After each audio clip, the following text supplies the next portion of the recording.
Alright guys, I got 10 tips for you today on how you can make money as a teenager and not necessarily going the retail route or working a normal job. Maybe you're too young or maybe you just don't want to. So got 10 tips for you today, starting with the least difficult and ending with the most difficult. So let's get into it. So babysitting is an amazing way to make money as a teenager, and it's also pretty easy. Whether you're a boy or a girl, it doesn't really matter. Most likely you know a lot of families with younger kids that are always looking for babysitters to hire. So the biggest obstacle in going into this business is just getting your name out there. There's not a lot of resources that you need to invest to start this. There's not a lot of time.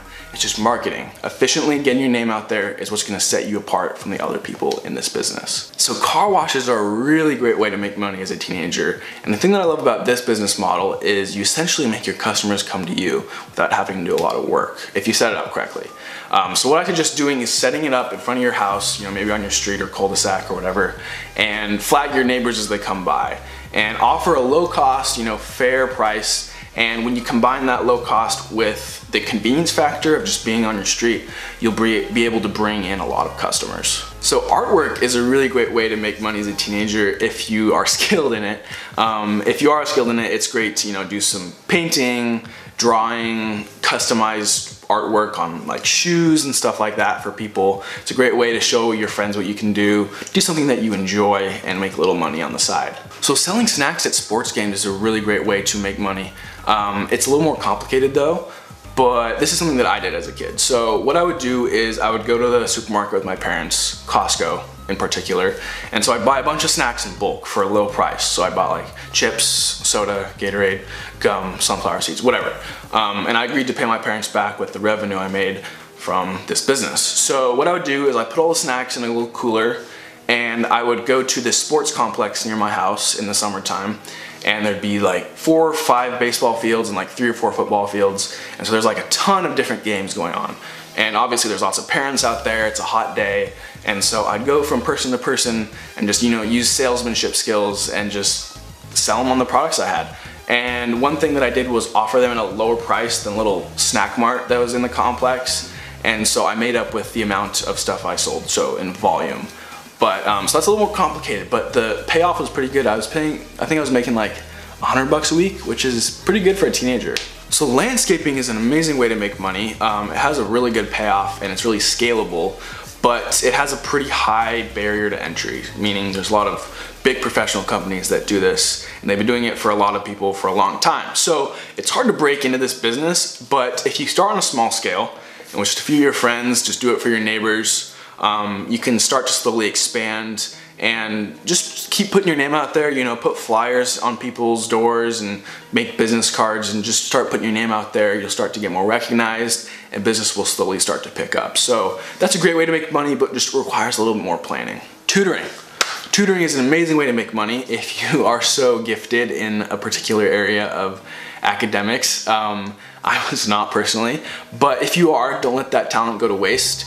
There's always people who are struggling with the subject, so all you have to do is find them and sell yourself. Say, I can help you get this grade at this price in this amount of time.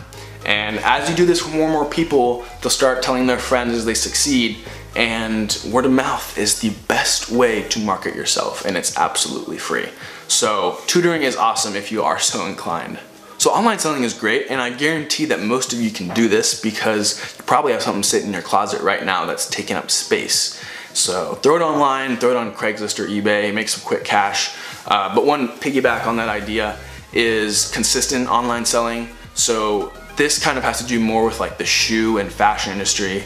So if you're really into shoes, you're really into fashion, some of the more elite brands will have launches. So they'll launch certain products at certain times of the year, and they'll only sell a certain amount of units. So if you buy 3, 4, 5 of those units and then resell them after they become unavailable, you can sell them for a pretty good profit. But that takes a little bit more know-how in the industry, but if you're passionate about that, it's a great way to make some extra profit.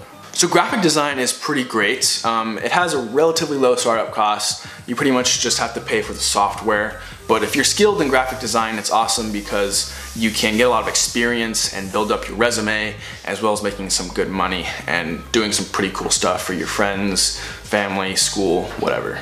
So photography and videography services are a really fun way to make money as a teenager. These do have a pretty high startup cost though. If you are gonna go for high quality professional grade camera equipment, it is pretty expensive. And it does require a decent amount of expertise and experience. So my advice is to start young, start early, and develop a good portfolio, kind of figure out what you're doing, find a niche, and start offering those services later. One thing that I did was I offered senior pictures for a lot of my friends in high school. I offered it at a lower price because a lot of professionals charge really, really high prices for senior pictures. So that's a really good small scale way to start with it. And then you can find your area of interest in photography and videography after that. So the last one is stock investments. And this is probably the most difficult and has the most amount of risk. And you're probably thinking like, I'm just a teenager, I don't know how the financial markets work, I don't know how stocks work. If I invest, I'm probably gonna lose all my money, which is a good point. But someone's already thought of that. And they've made programs and websites that allow you to use fake money but invest in real markets so you can get some good experience, build a fake little portfolio up, and start making some fake money. And once you're at that point where you feel like you kind of know what you're doing, you can use real money, and it has a pretty good payout if you know what you're doing. But the reason why I love this so much is it makes you pay attention to current events, and it makes you pay attention to these companies that you're following. So you see their success, and you see their failures, and you learn these things at a young age, so it puts you at a huge advantage compared to your friends. So do this if you really want to invest in your future career and get some really good knowledge at a young age. I highly recommend it. But that is the video, guys. I hope you enjoyed it. If you did, please give it a thumbs up. Subscribe if you're not already. And I will see y'all in the next video. Peace.